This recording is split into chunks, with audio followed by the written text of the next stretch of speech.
قال الله العلي العظيم في كتابه الكريم بسم الله الرحمن الرحيم سنريهم آياتنا في الآفاق وفي أنفسهم سنريهم آياتنا في الآفاق وفي أنفسهم حتى يتبين لهم أنه الحق صدق الله العلي العظيم.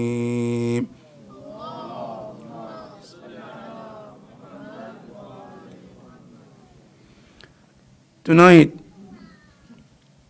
our topic is how to prove the existence of God. And the reason why I chose to speak about this, because I see a lot of youth here. And this is one of the challenges of our Muslims today in the West. Because, as we know, the way there are people online to hijack your website, your emails, there are people also to hijack your faith as well. You want to steal your iman. You want to steal your faith. And how do they do that? One of the ways they do is to start putting some doubt in your mind about your faith. That's the beginning. They started to put these questions. If God exists, why this? If Ahlul Bayt, they're this, why that? So you started to doubt your faith. And slowly, without knowing, without even thinking, you started to lose your faith, your iman in Islam. And that's what we face today. Everywhere you go in the West, we have youth who come and say, I don't believe in Islam anymore. I don't believe God exists. I don't believe that Ahlul Bayt alayhimus salam, they are infallibles. How could that be possible? How can human being be impossible? How can human being become infallible? So that they become question every single faith in Islam. And we have to do better jobs in our centers. As a parent, we have to do our better jobs. Because it's one of our duties as a Muslims to make sure that we give our children, our youth, the Islamic teachings from the beginning, from the root to the principles. That's our responsibility. And Allah said in the Quran, and especially as a parent, Allah tells us in the Quran, Ya ayyuhalladhina amanu qu anfusakum wa ahlikum nara. Allah says, those of you who believe, protect yourselves. Which means, as a father, as a mother, I need to convince myself. I need to make a research and come to the conclusion that God exists, and then I can pass it on to my children. Because one thing we have to understand today, especially we the parents today, the world have changed. The world of today is not the world of yesterday. Yesterday when we were growing up, our parents, all they told us is God exists, and you understood, and you took that, and you believe it, and you never question anything. The world of today is different. You were born in a certain part of the world where whatever your parents said is done deal, no question about it. Today it's not the same world you live in. When you tell your child, can you give me a glass of water? He will ask you why. You ask your child, everything you want him to do or her to do, she wants a wisdom behind it. Why are you doing this? What is the reason? That is the world we live in today. Whether we like it or not, that's the fact. And we cannot deny this fact. The way we were taught Islam, today we cannot teach our children in the same way. And if you do, I can guarantee it's not going to work. You can try it, but it's not going to work. Because the reality is different. If I tell my children today, my children, listen, God exists because I say so. They'll say, yes, sir, Dad. But you know they don't believe what you're saying. Because they need more than that. And not only that, as you know, in Islam itself, Islam tells us that when it comes to Usuluddin, everybody have to make their own research. You cannot just take word because he said it or she said it. No, it's a matter of research and finding it yourself. Because believing in God is a personal relationship. And everybody has their way to go to Allah subhanahu wa ta'ala. But we have a responsibility of teaching our children the tools how to get to Allah subhanahu wa ta'ala. That is our responsibility. And not only that, because we live at a time where there is a lot of common saying in the world today. Today when you go to the colleges, they have teachers, professors who are atheists. And one of the things they said, how could you believe in God when you can't see him? Can you prove to me God exists? Where is he? And they are saying, seeing is believing. If you can't see him, you can't see a God, how dare do you believe he exists? It's like something you're mocking him. They're mocking a Muslim.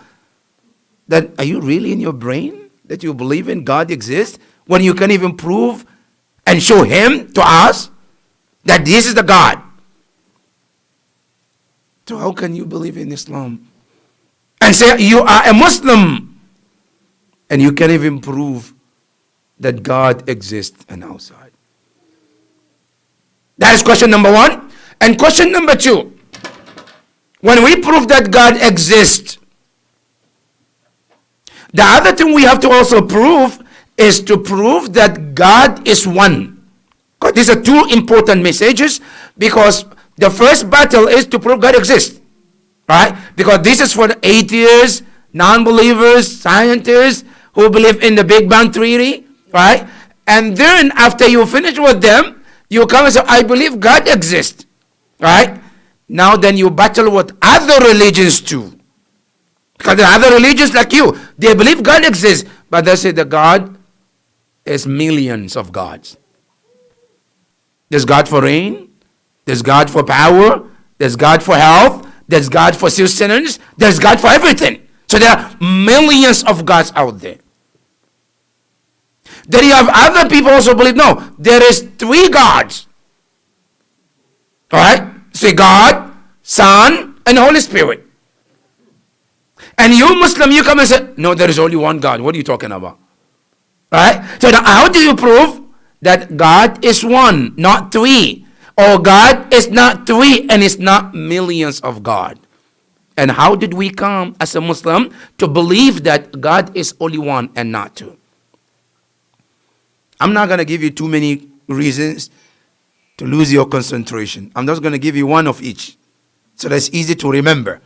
And then inshallah, once Allah gives the time, we can talk more about it too. But the first part I want to discuss tonight, when we say seeing is believing, this word is like Imam Ali said, kalimatu haqqin yuradu biha al-batil, which means it's a true statement, but it's used in the wrong contents. Which means, yes, it makes sense. Certain times you have to see things to believe in. But guess what? It's not in everything that you have to believe, you have to see before you believe. No. And I'm going to give you some examples in the world where you and I agree that the scientists, the atheists, they all agree that these things are there and they believe in. But they know they cannot prove to show it to us. But they believe it exists. Number one of those things, seeing is believing. How to nullify that seeing is believing is not a true statement when it comes to God.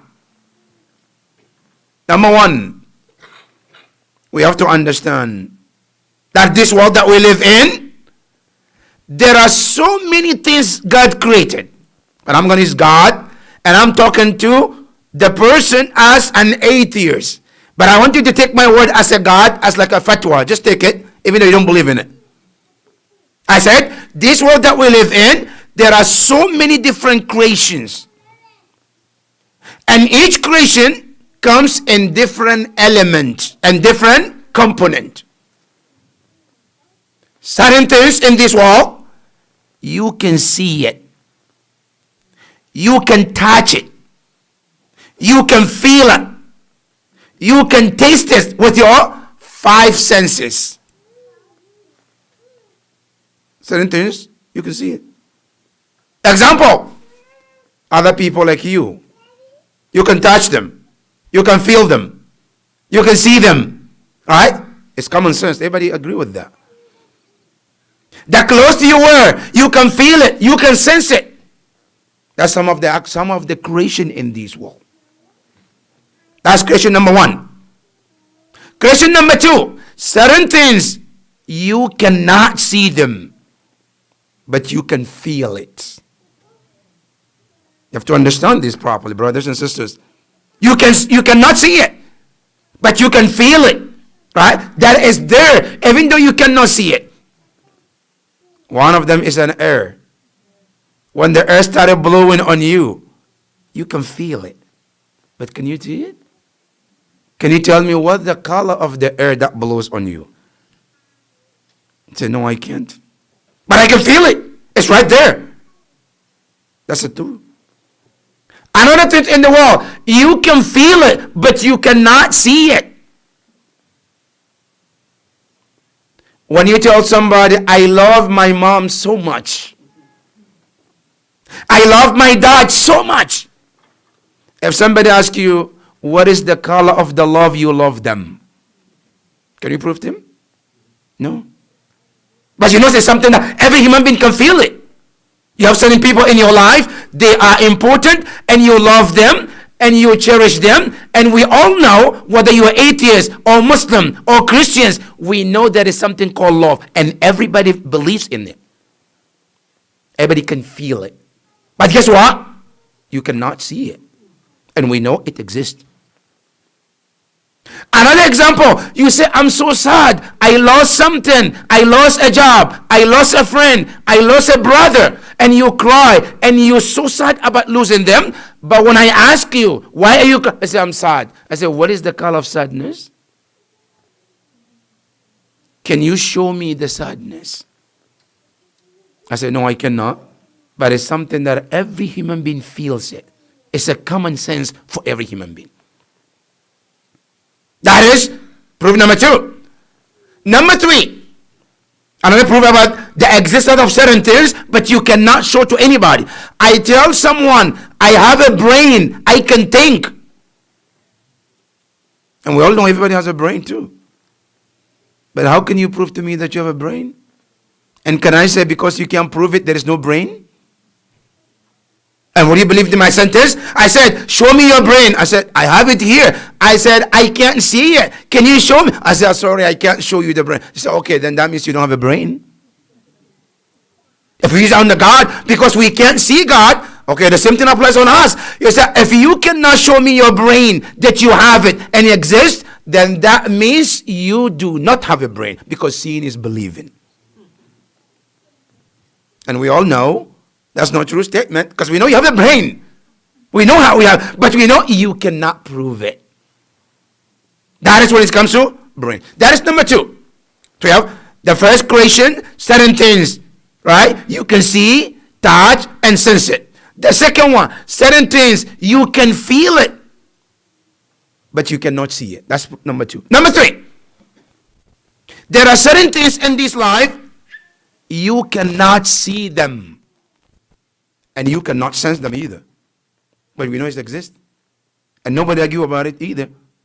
Whether it's a scientist, whether it's a Muslim, non-Muslim, they all agree that those things, they exist, but they cannot feel it. They cannot see it, but they know it's there. And if you ask them, can you prove to me? They say, I don't know, but I know it's there. What is it? Example, when I take any item, I throw it in the sky. What happened to it? comes back down, right? Okay. You throw something in the sky, there is something the scientists, they say, it's called gravity, right? It pulls everything down to the earth. And you know, amazing brothers and sisters, wallah, if a person is if you are a Muslim, it's a great blessing. Why? Because you can see certain things that prove the existence of Allah easily. And I'm just going to go between the parentheses and then come back to my point. You know, there is something called gravity on this earth. Everything you throw, it comes down. But when you go to the sea, there is different system, opposite. In the sea, everything that falls in it, it comes up. Isn't that enough for a human being to understand there is system created between these two? How come when I come on the land, I throw something, it comes down? When I go on the sea, I throw something in this, it comes up. But so many of us, we don't think to see that this is something teaches and leads to the Creator. Now, whatever the case is, now we're talking about the gravity. Now, when I throw something, it comes down. I ask the scientists, can you prove to me that this is a gravity brings it down? Say, I cannot. I say, I'm going to ask you a question. Can you feel the gravity? No, I can't because it's not something in my body. But I can see that it's there because when you throw something, it comes down. But you can't see it and you cannot sense it either. But we believe that it exists in this universe.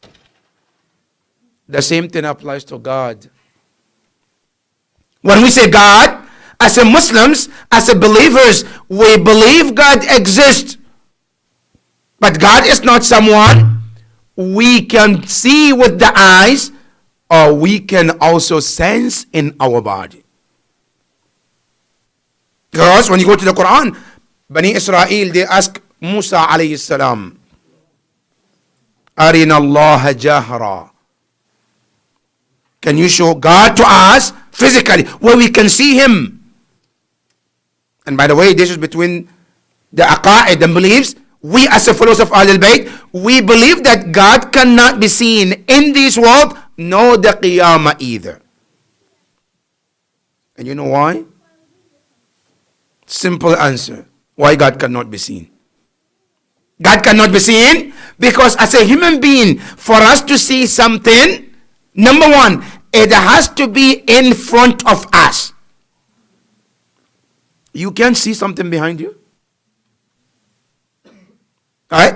Now if I said, I want to see God, because you are limited that you can see things in front of you. So God has to be in front of you for you to see Him. And if He's in front of you, that means He's not behind you. And that is not what God is about. Because I believe He must be everywhere. That's number one. Number two, if we say God for you to see Him, we as a human being, we can only see things when they have color. Black, it's brown, it's blue, it's green, right? For you to see it. When something doesn't have a color, your eyes cannot see it. Allah subhanahu wa ta'ala doesn't have a color either. So how can you see Him? That's number two. Number three, God cannot be seen with these eyes because Allah is nothing but nur. And He said in the Quran, Allahu nur samawati wal ard. Mathalu nurihi kamishkat. Allah said, I am nur. And the nur of Allah is not like any other nur you can think of. And you know, our eyes is very weak. These eyes, it cannot even look at the nur of the sun. These eyes cannot look at the nur of the light of the moon. How can it look at the moon, at the nur and the light of the Creator Allah subhanahu wa ta'ala? So the problem is not in God. The problem is in whom? It's you. There is a difference between this. Say, oh, He can't show me. No, Allah can. But here the problem is not God. It's me because I'm limited and I don't have the capacity to take of seeing something unlimited. It's like if I ask you today, can you take an egg in your own hand and take a whole house and put in the egg? I say, yes, I can, but the egg cannot. Because the limit of the egg cannot contain the size of the house. So the problem is not the house. The problem is the egg, because it's limited in that shape. The problem is not God that He cannot show Himself to us. The problem is our ability to see Allah subhanahu wa ta'ala is not there because of our limitation. So the matter is, Allah is there. He can show Himself to us, but the limitation is us. We cannot see Allah subhanahu wa ta'ala. And that is why when those Bani Israel ask Allah to show them Himself, Allah said, "Lan tarani." You cannot see me. Never. Then Allah said to them, "Walakin unzur ila al-jabal." Look at the mountain in front of you. فَإِنِ اسْتَقَرَّ. If that mountain stays where it is, فَسَوْفَ تَرَانِي. Then you will be able to see me. But when the nur of Allah appears on it, what happened? Quran says, جَعَلَهُ دَقَّا. The mountain melted and they couldn't stand to see the existence of Allah. That is so when we say God, we cannot see God. The problem is not God cannot show Himself to us. The problem is us. We are limited and we cannot see Allah subhanahu wa ta'ala. That is part number one. So when we say there is God and God exists, yes, but God exists, but it's not in the form we can see Him with these eyes. We can touch Him. We can feel Him. We can sense Him like we sense other creatures. No. That is question number one. Number two. When we say God exists, how do we prove that? As a Muslims, when you say, I want to talk to somebody who is atheist, who doesn't believe there is a God, he or she believes in the Big Bang Theory. They said this universe happened and started to come to an existence by one explosion. And I want to see that explosion, wallah. Because that explosion is amazing. That explosion comes up and it was able to put everything organized in the system that it is today. Allahu Akbar. But then I ask the pin person, okay, you believe in that theory, right? Okay, good. I'm going to tell you this. Tomorrow is my birthday. And I'm going to invite you to come for my birthday. And you walk into my house, and there is a cake right there. And I'm going to tell you the cake is a miracle. How so? I said, I thought about the cake. And what happened? Suddenly something exploded. And there is a cake, there is a flour, there is a sugar, there is a temperature. They come together, put together, and here's the cake. Go ahead, enjoy yourself. And on the first question, are you okay? Is your mind working properly, or there is something wrong? I said, no, I'm okay. I'm telling you what happens. They know I don't believe in that. Okay. So your brain cannot contain to understand the cake, this small cake, to create itself from one explosion. But your brain is able to understand and accept that the entire universe came to existence from one explosion. And it makes sense in that sense, right? But it doesn't make a sense when it comes to Allah. We say, no, it doesn't work like that. Because Rabbul Alameen in the Quran tells us that everything in this world has something called cause. Nothing in this universe happens without a cause. Now you walk in a dollar store today. Walk in a dollar store and take everything that you can pick. The smallest item you pick, there's something called made in Taiwan. To tell you that it didn't make itself, huh? Somebody spent time and energy to make it. And that person is in that country. And that's the name of the country. You pick up every smallest, it's made in China. It has a name on it to tell you that these things did not happen to come just like that. right? Now, if the tiniest thing that you can think of, it has a maker, it has a creator, what makes you think the entire universe doesn't need a creator? Today you go to the store and you pick everything. There's a name on it. And you believe that somebody made it, somebody created it, and it's okay with you. But the entire universe and the system of rotation of the sun and the moon and the day and the night and the stars and the galaxy, all this doesn't have a maker? And it makes sense to you? And you believe in that? And you walk around with the peace of mind that the world doesn't have a creator and it's okay? Allahu Akbar. We as a Muslim say no. We believe there's a maker on this world. But you know what is amazing, brothers and sisters? The same people who say there is no God and the world existed by the big theory. Allahu Akbar. Wait until some tragedy happens. And Quran said in Surah Luqman, وَإِذَا رَكِبُوا فِي السَّفِينَةِ دَعَوُوا اللَّهَ مُخْلِصِينَ. When they go on the ark, and the ark is going left and right, about to capsize, the wind is taking it left and right, you know who they call? And you've been to a plane too, right? When there is some turbulences, the bad turbulences, Allahu Akbar. That's what you hear the name of God coming from everywhere. Different languages, different terms, and everybody wants to understand, to call a God. Including those who say there's no God. But at that time, they believe there is a God.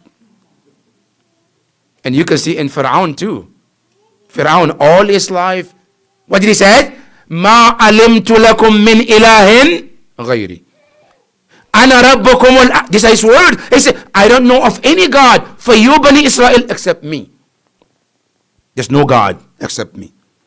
But guess what? At the final moment of Pharaoh, when the water was getting on his head and he was drowning, what did he say? آمنت بالذي آمنت به بنو إسرائيل. I believe in the Lord of Bani Israel. Then the answer comes from Jibreel in the Quran. الآن وقد عصيت وكنت من المفسدين. Now you believing in God at the time of death, after all what you did? I said, forget it. It's too late. That is Pharaoh. So even Pharaoh, who doesn't believe in God, at the time of difficulty, people run to him, to God. And they believe there is a God. But when everything is normal, there is no God. And Quran says in Surah Luqman, فَلَمَّا نَجَّاهُمْ إِلَى الْبَرِّ. When Allah rescued them and they come on the land, they are out of the sea now. Now they're safe. فَإِذَا هُمْ بِهِ يُشْرِكُونَ. Then they started shut up. No, there is no God. Because now they're safe. That's human being nature. Now, whereas a Muslim will say, no, God exists. And He's the creator of everything. But now, how do we prove that as a Muslims? Now, number one, here's what you have to understand. You as a Muslims, when you talk to an atheist about God, there are three ways to do it. But two of them doesn't apply. You have to understand how you approach and how you talk to people. Number one, there is a way we call a dalil naqli. Dalil naqli means scripture proves, which is Quran. Quran is full of the proof that Allah exists. Proof of wisdom. That's one. Proof number two, hadith of the Prophet and Ahlul Bayt. They also prove God exists. But guess what? These two doesn't apply on the non-Muslims. Why? Because he doesn't believe in Allah, so you tell him about God, Quran. He said, are you kidding me? I said, I don't believe in God. And you're telling me God say in the Quran. What are you talking about? Now prove to me God exists and then quote me the God's word. So when you talk to the atheists, Quran and Hadith, put it aside. Now what do you need? One thing, and that's it. What is it? Al-aql. The intellect. Because that is what you have in common. He doesn't believe in Quran. He doesn't believe in Hadith. But he believes in intellect. He believes in the brain. And now you have to use only brain. And let me tell you, brothers and sisters, if you want to learn more about how to prove this existence of God from the Ahlul Bayt point of view, we have 3 Imams who dealt with the atheists in the best way you can ever think of. One of them is Imam Amir al-Mu'mineen Salamullahi alayhi.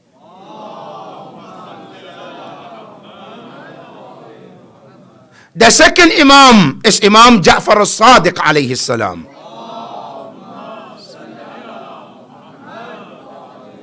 And the third Imam is Imam Ali ibn Musa al-Ridha alayhi salam.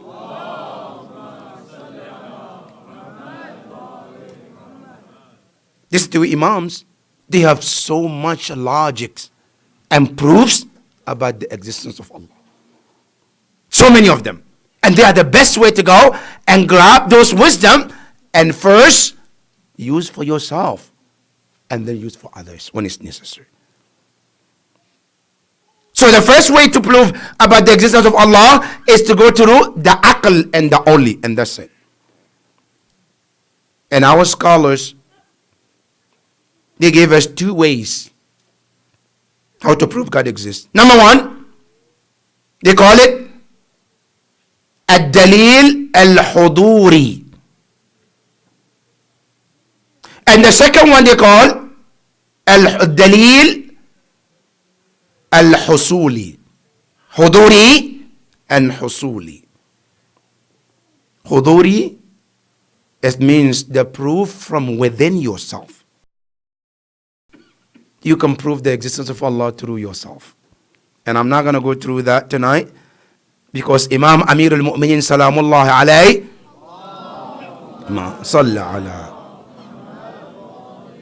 in one of the hadith, he tells us, when you look at yourself as a human being and the system that Allah created and that's in you is enough to prove the existence of Allah. And he says, أَتَزْعُمُ أَنَّكَ جُرْمٌ صَغِيرٌ. You think you are a small creature. وَفِيكَ انْتَوَى الْعَالَمُ. But there is a world inside you. The system inside your body is world itself. Do you know Allah subhanahu wa ta'ala, the way He created your body, is a system that there is a president in your body.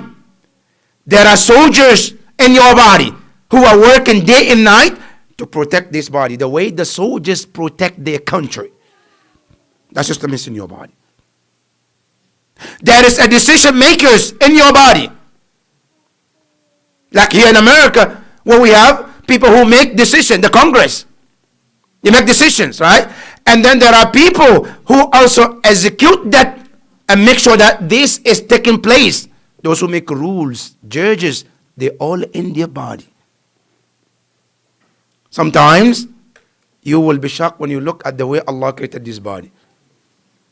The way in the world, somebody commit crime, they take them to the court look at their crime, and then the court make decision whether they should be put to death, whether they should be put in the prison, whether they should be put, your body has that too inside you. And you go to the Quran, Allah talks about it. It says, لا أقسم بيوم القيامة ولا أقسم بالنفس اللوامة. نفس اللوامة means what? The self-accusing soul. Your soul, sometimes you commit some things and your soul become the judge to put you in the court of your nafs and tell you how wrong you are in what you did. And this is inside you. You're sitting in your room, in your office, you're sitting somewhere, and you yourself is telling yourself how wrong you have done and what you did and what you're supposed to be your punishment. Yourself is the same thing. Doing all of that within yourself. That is Allah subhanahu wa ta'ala created in you. And you can find God through that. That is why the ayah we just read, Allah says, سَنُرِيهِمْ آيَاتِنَا. We will show them our miracle فِي الْآفَاقِ وَفِي أَنفُسِهِمْ. And within themselves, so they get to know that, yes, I exist. That's That's one of the way to find Allah subhanahu wa ta'ala. But that's one way that we are not going to get into. Now, when we come to prove that God exists, our scholars, especially Imam al-Rida alayhi salam, has a method. Allahumma salli ala. Has one beautiful method. What is the method? Sometimes a person comes and tells you, I want you to prove to me God exists. Imam al-Rida said there's two ways to do this. You prove the person God exists, because this might prove 1, 2, 3. But there's another one, which is, Imam al-Rida taught us, he says to the atheist, no, you prove to me he doesn't exist. No, I don't have to prove to you he exists. No, this is your belief. He doesn't exist, right? Now you prove to me he doesn't exist, because you have to be a blind not to see the existence of God. And you know, Imam Hussein alayhi salam, in Dua Yawm Arafah, he made a beautiful statement. And he says, متى غبت عن الأنظار فتحتاج إلى دليل. When you, Allah, have ever been absent to need a proof about your existence. Imam Hussein in Dua Arafah. متى غبت عن الأنظار. Ya Rab, when did you become absent from us that we can't see you? So that we need a proof to prove that you exist. And he says, أمية عين لا تراك عليها رقيبا. Any eyes that doesn't see God is a blind. Imam Hussein said, any eyes that doesn't see you, that you exist, Imam Hussein said, it's a blind eye. For that matter, Imam al-Rida alayhi salam, he taught us, you don't have to prove to the person that Allah exists. No, you make him to prove to you he doesn't exist. Because the two beliefs. He believed he doesn't, you believe he does. Now, if you believe in God that he exists, and he does, let him prove to you. So you don't have to be put in the corner of making this proof. But if you choose to prove, here's one thing to go. Number one, when we say God exists, we said God exists because everything in this universe that you can see, anything, it has two options and not the third. And this is a logic. And you might need you to use a brain a little bit.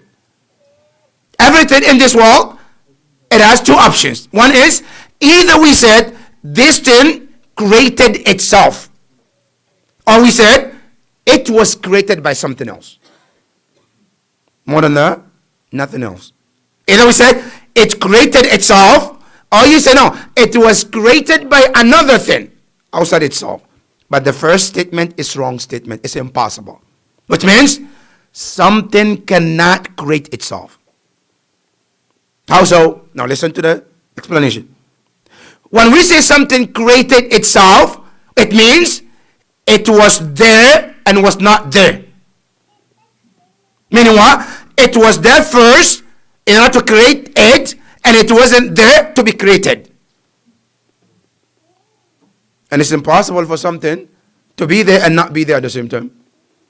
So that at that point is out. Because if you said he created himself, or he is creator of himself, that statement is a false, because you're saying it was there and was not there. And it cannot be like that. Either it was there, right, or it was not there. If it was there, so it doesn't need to be created. If it was created, it wasn't there, and then it was created.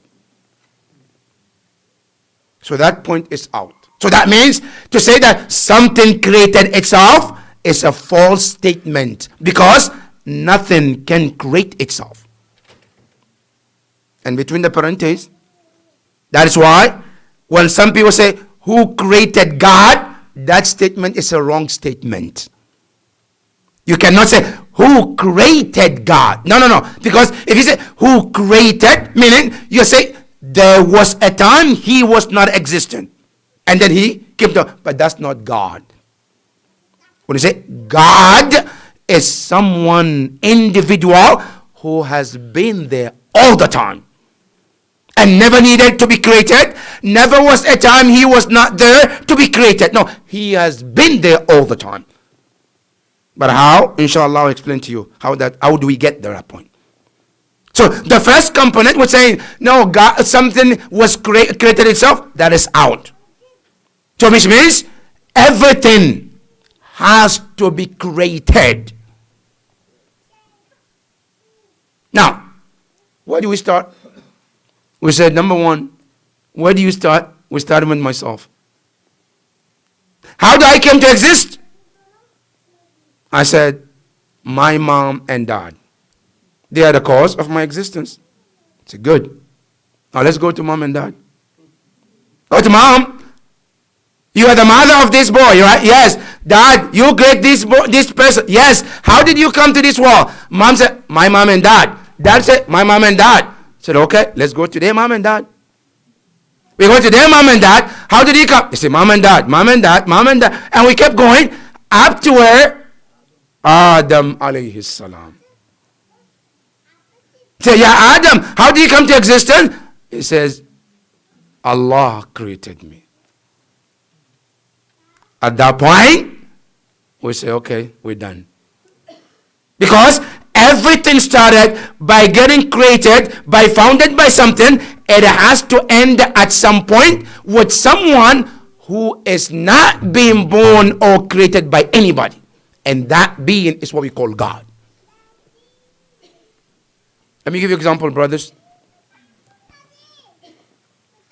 When you look at the bookshelves in the library, bookshelves, they put them, and you see the books, they lean on each other, right? As they lean on each other, they have to end at somewhere where nothing leans on any of the books to be able to lean, to get the other books to lean on it. Have you looked in the library and you see all the books, they lean in until you get to the wood, which is not leaning on anything. It's the stand which gives others to lean on it. That stand is what we call God, because it's the source of others to exist. And when you get to that thing, you're not going to ask, how did it become stand to lean on it? Because everything needs something to lean on until you get to something which is the cause of all those things. And that cause, you call it God, you call it Allah, you call it whatever. At least at the end, we came to an existence, we came to the conclusion there is something which is the founder of everything. And that is called Allah subhanahu wa ta'ala.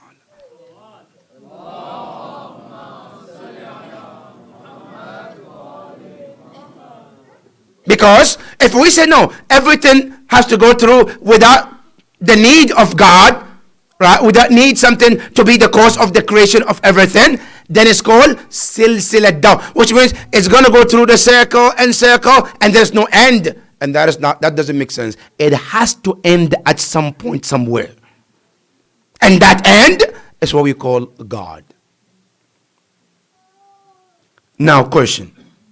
Okay, when we say God, the God that we talk about, how did he came about? How did he came about? Because sometimes children ask, how did the God come here? When we say God, that means that is the end of the question.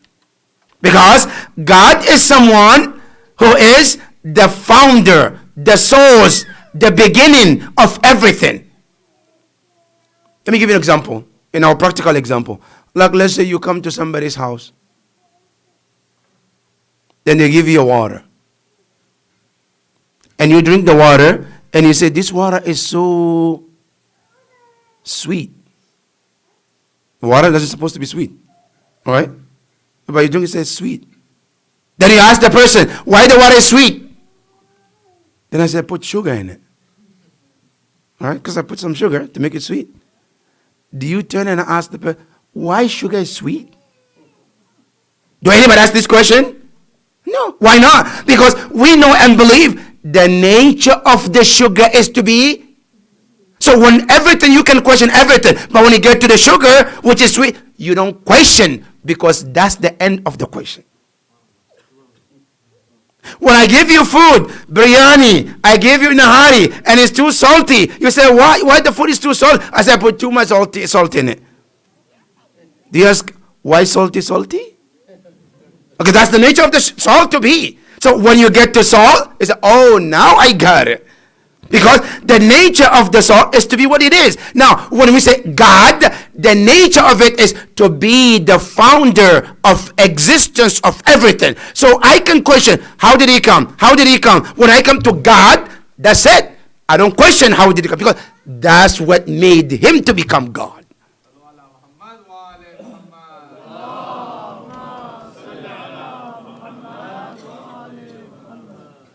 That is God. So when we say God exists, that is one of the proof that God exists. You start from two things. One is either it was created by itself, or the other one, it was created by other things. And you start with every creature and you go up. That's number one. Number two, because of the time, how did we come to believe that God is one and not two or three or multiple? And I'm taking this from Imam Ali. Salamullahi alayhi.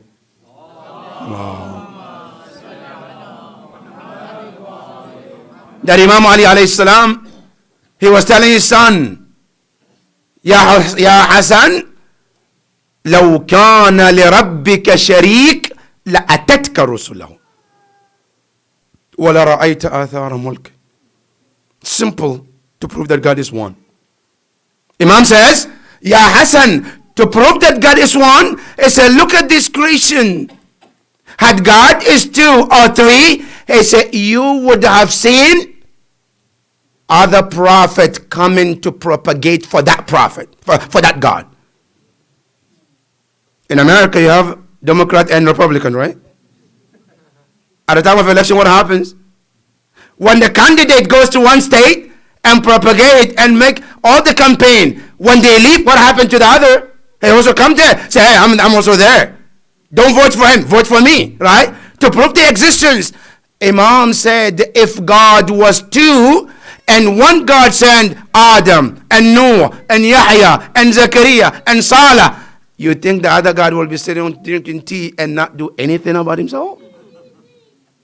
Of course he would have done something. So the fact that every prophet who comes said Allah, Allah, Allah, Allah, that is the proof that there is only one God. Because had the second God is, he would have also shown his existence. But we have never seen any existence of any God other than one God. And that proves that there is only one. That's number one. Number two, about one God. If there was to be two gods, you would have seen some chaos at some day. If there were two gods, one time in your life, you will see chaos. You know, sometimes you and your wife, in your house, my wife, we are partner, we everything. But what happens someday? I say, I want biryani. She says, I want nahari. Say, I want this, I don't want that. No, it's going to happen. Back and forth, back and forth. Because there are two people, right? Two individuals, two thinking, two minds, right? And you have to get at some point some disagreement. If there were to be two gods, not one day you will find one state is at either, and one guy say, I want snow today in Michigan. And one guy said, no, I don't want snow today. I want it sunny. Say, no, I want it. No, I want it too. Then what do you think is going to happen? A chaos, right? But when you look at the system that we have, from the one that Allah created this universe, the sun, it rises from one location and set at one location and never changed. That system itself proves there is one God and one desire and one will and one power. And that power is what? Allah subhanahu wa ta'ala. When you look at the system that Allah created, the rotation of day and night, the way it was designed, and it follows that, and it works on that system, all these years, that is an indication there is one God. And that is what Imam Amir al-Mu'min says, لو كان لربك شريك لأتتك رسله ولرأيت آثار ملكه. These are the proofs that God is one and there is God as one. And when you go to the Ashura, on the day of Ashura, see Imam Hussein alayhi salam teaches us about the existence of Allah. And he teaches us his relationship with Allah. How much Allah meant to him. And how much God has a power on him and his heart. When he looked left and right, and he found all his companions are gone. All his children are gone. And he looked in the sky and he started to talk to Allah. And he says, Ilahi taraktul khalqa turran fi hawak. He said, my Lord, Ilahi, my Lord, Ya Allah, taraktul khalqa turran. I am leaving the entire creatures. Not humans, huh? All creatures. Fi hawaka. For the sake of the love I have for you. وَأَيْتَمْتُ الْعِيَالِ لِكَيْ أَرَاكَ. And I am making my children to become orphans without a father. So that I can meet with you, my Lord. So I get to see you, Allah. Then he says, فَلَوْ قَطَّعْتَنِي إِرْبًا إِرْبًا. If you, Allah, my God, decided for me to be cut into pieces, he said, فَمَا مَالَتِ الْفُؤَادُ إِلَى سِوَاكَ. He said, my heart will not be diverted to anybody but you. My heart is yours, Ya Allah. My everything is yours. That is Imam Hussein on the day of Ashura. Soon after that, his wife comes with a baby called Ali al-Asghar. And she said, Ya Aba Abdullah, there is no water in the tent. And I have no milk to give this baby. Can you get water for this infant? Imam Hussein takes his baby and comes to the enemies. And he looks at them. And the narration says, فَإِذَا هُمْ كَالسَّيْلِ. They're like ocean of people. And he said to them, Ya ma'shar al-qawm, my people, if you think I'm criminal, I'm a bad person. But what is the crime of this baby? If you think I don't deserve to drink this water, but what is the crime that you're depriving this baby from this water? Can you allow him some of the water? Few days has passed without the water. Do something for this baby. Some of them said, give him water. Some of them says, no, don't give him water. They started disagreement between themselves. Some say give, some say don't. Some say give, some say don't. Then Umar bin Sa'ad, la'natullahi alayh, he looked at one of the best shooters of the army. And his name is Harmala. I say, Ya Harmala, kill the baby to end the dispute among my soldiers. Harmala took his arrow out, face towards the baby. The baby is in the hand of his father, waiting for the water from the people. As Imam Hussein was looking in the sky, waiting for the water for his baby, suddenly Imam Hussein saw his son started moving in the hand. And he saw the movement was not usual. He looked down. He saw there was a blood gushing from the neck of Ali al-Asghar. Imam Hussein alayhi salam, as he looked down and the blood was gushing, he put his hand under the neck of his son. The hand was filled with the blood. He took the blood and looked in the sky and he said, Ya Allah, la yakunanna hadha ahwanu alayk. This blood should not be less compared to the crime of the people of Salah. He put his hand the second time under the neck of his son.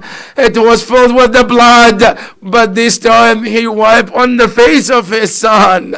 And he said, هَكَذَا أُرِيدُ أَن تَلْقَى جَدَّكَ رَسُولَ اللَّهِ. He said, this is how I want you to meet your grandfather Rasulullah, with the blood on your face, so that the blood can tell the Prophet the story of our tragedy and your tragedy, Ali al-Asghar. Imam Hussein alayhi salam, he turned towards the tent. As he was walking back, the mother rushed towards him and she said, هَلْ سَقَيْتَ إِبْنِي مَاءً? Have you given my son water and brought me some of it? Imam Hussein said to her, خُذِي وَلَدَكِ مَذْبُوحًا. Take your son who has been slaughtered from one jugular vein to other jugular vein. Now look at the mother at this time, when she hears her infant 6 months old has been slaughtered from one jugular vein to other. She took her son and she screamed and she said, my son Ali al-Asghar, had I known you will become shaheed, I would have prepared you for a day like today, on the day of Ashura. Inna lillah wa inna ilayhi raji'un. وسيعلم الذين ظلموا أي منقلب ينقلبون والعاقبة للمتقين ولا عدوان إلا على الظالمين وصلى الله على محمد وآل محمد. يا حسين